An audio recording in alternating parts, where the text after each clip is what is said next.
औज़ुबिल्लाहिमिनश्शैतानिर्रजीम बिस्मिल्लाहिर्रहमानिर्रहीम। आपने देखा कि कैसे बुद्ध मेलों में, एंटरटेनमेंट के प्रोग्राम्स में, नृत्य, गायन या संगीत की महफिलों में जाना आध्यात्म की राह पर चल रहे किसी मुसाफिर की शान के लायक नहीं समझते थे।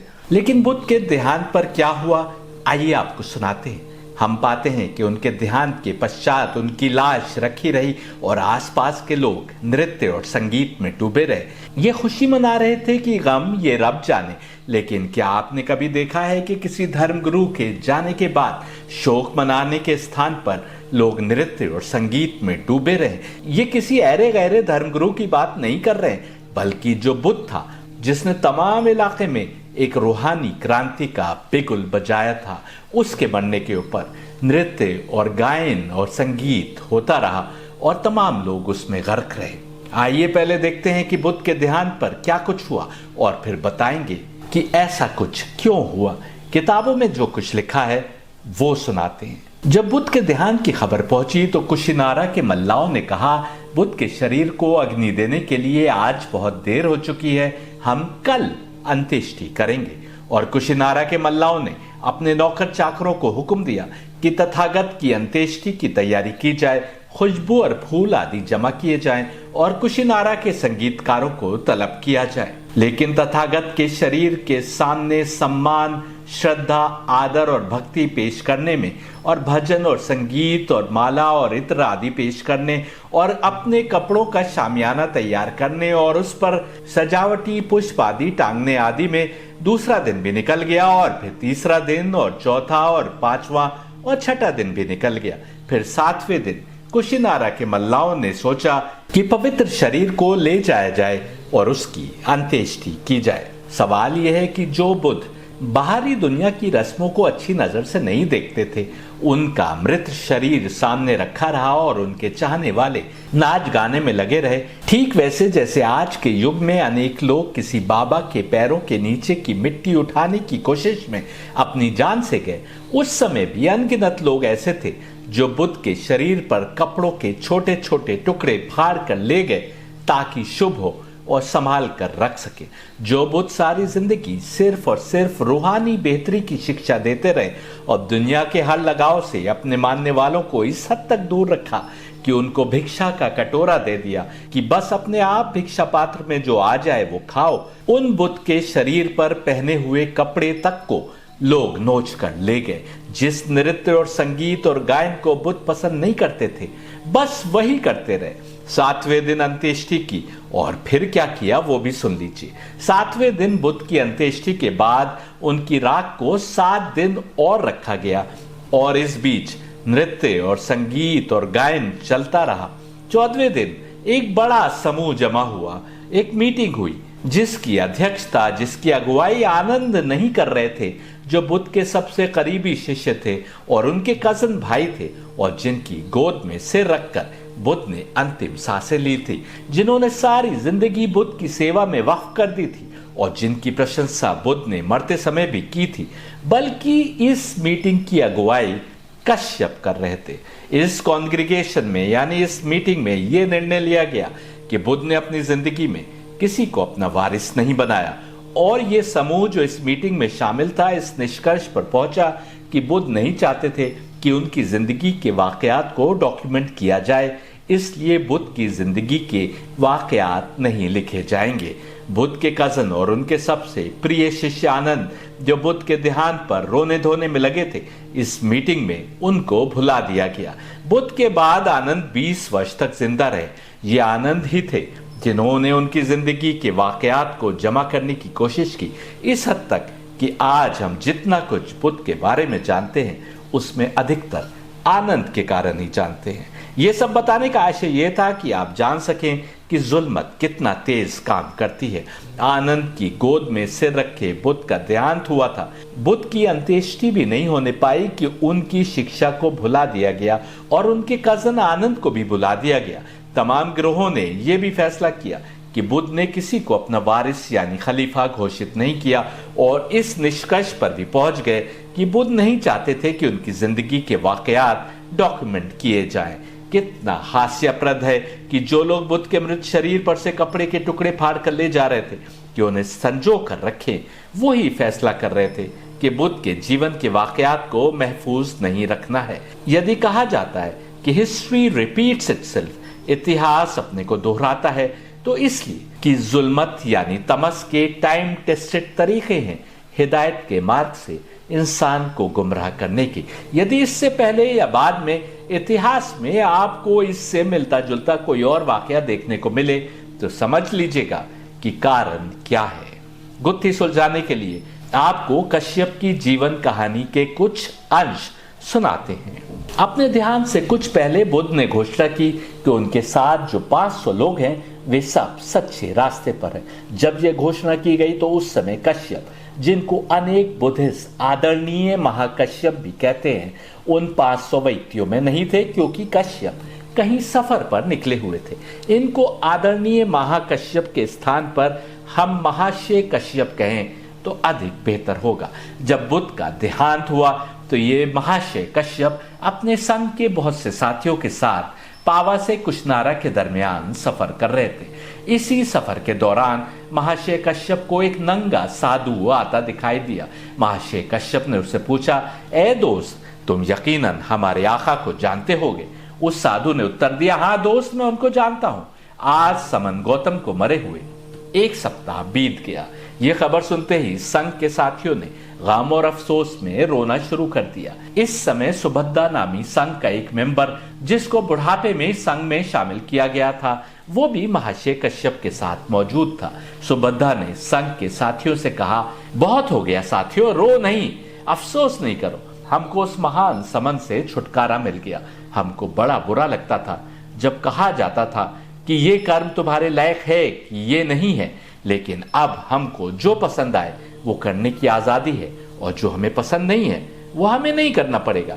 क्या ये अच्छा नहीं है कि वो मर गए? क्यों रो रहे हो? क्यों अफसोस कर रहे हो? ये तो खुशी का मकाम है। जरा दिल पर हाथ रखकर बताइए कि रोते बिलखते लोगों के बीच कोई ऐसा क्यों कहेगा?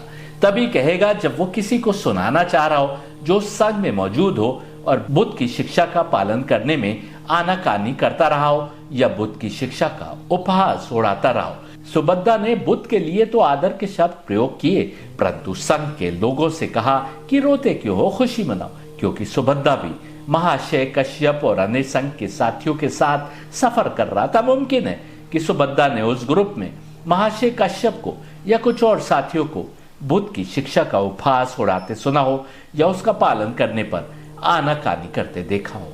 आपसे सवाल है कि यदि किसी धर्म गुरु की मौत की खबर आए जिसका आप बहुत आदर करते हो, और सब और रोना धोना शुरू हो जाए, और ऐसे में कोई कहे कि रोते क्यों हो, तुम लोग खुशी मनाओ कि वो चला गया, तो ऐसे में महाशय कश्यप को सुभद्दा का गला पकड़ लेना चाहिए था कि नहीं, कि क्या बोलता है? परंतु ऐसा कुछ नहीं किया, जिससे अंदाजा होता है कि सुभद्दा के शब्द महाशय कश्यप के लिए भी हो सकते हैं।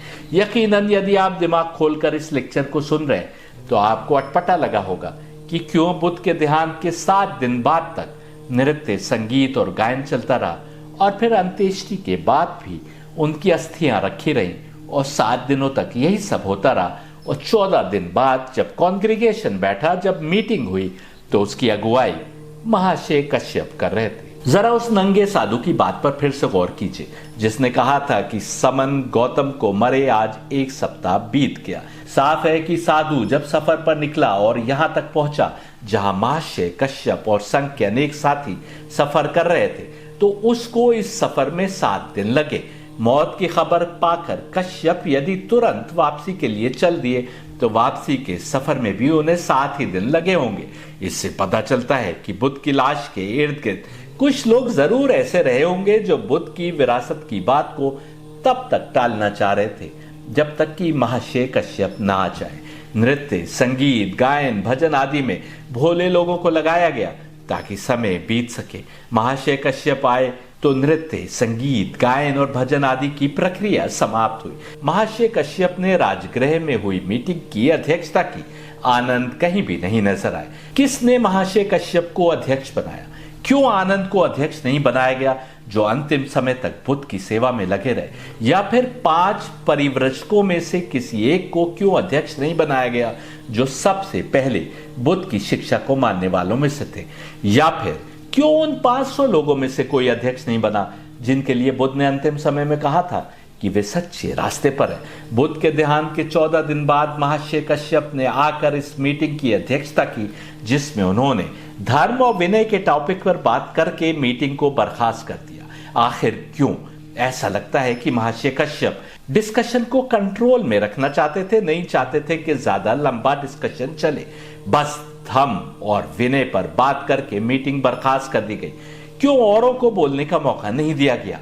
क्यों यह फैसला हुआ कि बुद्ध ने कोई जानशीन यानी सक्सेसर नहीं छोड़ा है और बुद्ध नहीं चाहते थे कि उनकी जीवनी के वाकयात जमा किए जाएं? फिर एक और सवाल, यदि बुद्ध ऐसा कुछ नहीं चाहते थे तो फिर हम पाते हैं कि बुद्ध की जिंदगी के बहुतेरे वाकयात हमें आनंद से मिले। आनंद तो बुद्ध की सेवा में हर समय लगे रहे और बखूबी जानते होंगे कि बुद्ध क्या चाहते थे और क्या नहीं। फिर क्यों आनंद बुद्ध के बाद की अपनी 20 वर्ष की जिंदगी में कोशिश करते रहे कि बुद्ध की शिक्षा भुला न दी जाए, बल्कि हर कोशिश की कि बुद्ध की जिंदगी के वाकयात हम तक पहुंचे। आज जो कुछ हम बुद्ध के बारे में जानते हैं, अधिकतर आनंद के ही कारण। ये तो आपने सुन लिया, अब ये सुनिए कि महर्षि कश्यप बुद्ध के धाम में कैसे शामिल हुए थे, क्योंकि ये जानना भी आपके लिए जरूरी है।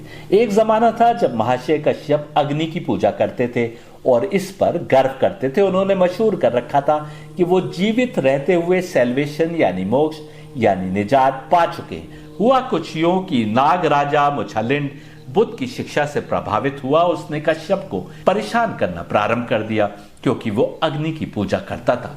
राजा ही तुम्हें परेशान करने लग जाए तो कोई कैसे सकुशल रह सकता है। ऐसे में बुद्ध कश्यप के आश्रम में पहुंच गए। बुद्ध ने ख्वाहिश जाहिर की कि वो रात को आश्रम में रुकना चाहेंगे, पर कश्यप नहीं चाहता था कि बुद्ध रात वहां व्यतीत करें। रात को कई बार मुछलिंड आता था और बाहर का सामान अस्त व्यस्त करके और बाहर के लोगों को मारकर चला जाता था, पर बुद्ध वहीं रात गुजारने पर अड़े रहे। आखिर महर्षि कश्यप बुद्ध को बाहर खुले में सोने को छोड़कर स्वयं अंदर सोने चला गया। हालांकि वो बखूबी जान रहा था कि मुछलिंड बुद्ध को नुकसान पहुंचा सकता है। रात भर महर्षि कश्यप ने बुद्ध की खबर ना ली। सुबह बाहर आए तो देखा कि मुछलिंड बुद्ध के सामने नतमस्तक बैठा है। जो व्यक्ति रात को बाहर रहने की हिम्मत नहीं कर सका और बुद्ध को बाहर अकेला छोड़ दिया, उसकी समझ में आ गया होगा कि अब मुछलिंड के राज्य में आग की पूजा पर अड़े रहना मुमकिन नहीं है। ऐसे में उन्होंने बुद्ध से आग्रह किया कि वहीं रुककर आश्रम बनाए। जाहिर है कि जब महर्षि कश्यप ने बुद्ध का मार्ग अपना लिया तो इसका अर्थ साफ है कि उसने मान लिया कि पहले वो जिस मार्ग पर चलता था वो गलत था। लेकिन यही तो महर्षि होने की पहचान है कि जब वो गलत थे तब भी इन्होंने मशहूर कर रखा था कि ये तो मोक्ष पाए हुए हैं। दूर दूर तक इनकी शोहरत थी और दूर दराज से लोग इनके आश्रम के दर्शन करने आते थे जो फाल्गु नदी के तट पर स्थित था। साफ है महर्षि कश्यप जब अग्नि की पूजा करते थे और सत्य मार्ग से विचलित थे तब भी अपनी शोहरत बनाना जानते थे। क्योंकि उन्होंने बुद्ध का मार्ग अपना लिया, इससे साफ है कि जीवित रहते हुए मोक्ष मिलने की कहानी झूठ पर आधारित थी। एक मुछलिंड के डर के आगे अपने पुराने मार्ग पर टिके नहीं रह पाए और बुद्ध के संग में शामिल हो गए। साफ है कि महर्षि कश्यप ने अपनी तमाम महारत लगाई होगी। बुद्ध के कैंप में भी अनेक लोगों को अपना साथी बना लेने में यही उसके बेइंतहा आदर का कारण दिखाई पड़ता है। उसके बारे में लेखकों ने वेनरेबल महाकश्यप तक के शब्द प्रयोग किए। यदि कश्यप स्वयं बुद्ध की शिक्षा का उपहास नहीं उड़ाते थे तो भी इतना तो दिखाई दे रहा है कि इनके संगी साथियों में बुद्ध की शिक्षा का उपहास उड़ाना आम बात थी और नाक भौं चढ़ाकर उस शिक्षा पर चलना भी आम था। सीधे साधे भिक्षु ये सब क्या समझ पाते कि महर्षि कश्यप ने कैसे बुद्ध के साथियों में अपना वर्चस्व बनाया। लेकिन बुद्ध सब कुछ समझते थे। यही कारण है कि वो अंतिम समय तक कहते रहे कि धर्म स्वयं में मुकम्मल है। लेकिन कश्यप और उनके साथी बुद्ध की विरासत को अपने हिसाब से आगे बढ़ाना चाहते थे। बुद्ध की शिक्षा को सही नहीं आगे बढ़ाया गया, तभी तो ये सोच बनी कि बुद्ध खुदा को नहीं मानते थे। शिक्षा पदभ्रष्ट हुई, तभी तो बावजूद इसके कि अशोक जैसे बादशाहों ने बुद्ध की शिक्षा को अपना लिया था, एक ऐसा बैकलैश आया कि भारत में बुद्ध का नाम लेने वाले भी नहीं बचे। लिखा है कि मगध का राजा अजातशत्रु, वैशाली के लिच्छवी, कपिलावस्तु के साखिया, अट्टक्कप्पा के बुली, रामागम के कोलिया, पावा के मल्ला, वेथाद्वीप का ब्राह्मण, सब के सब बुद्ध की अस्थियों में से हिस्सा चाहते थे। कुशिनारा के मल्लाओं ने कहा कि बुद्ध तो हमारे गांव में मरे, हम अस्थियों में से एक हिस्सा भी नहीं देंगे, ये सब हमारा है। जो लोग अस्थियों के हिस्से पर लड़ रहे थे, उन्होंने फैसला लिया कि बुद्ध के जीवन की घटना लिखने की जरूरत नहीं, क्योंकि बुद्ध ऐसा नहीं चाहते थे। ऐसे जुल्मत यानी तमस अवतार के जाने के तुरंत बाद उसकी शिक्षा से हमको दूर करने में लग जाती है। एक ही मार्ग बताया गया था हर अवतार द्वारा। इस प्रकार जुल्मत यानी तमस ने उस मार्ग से हमको भटका दिया, अपने एजेंटों को धर्म में घुसाकर। क्यों भटकाया? क्योंकि यही करना तो जुल्मत का काम है, इसीलिए वो क्रिएट की गई है।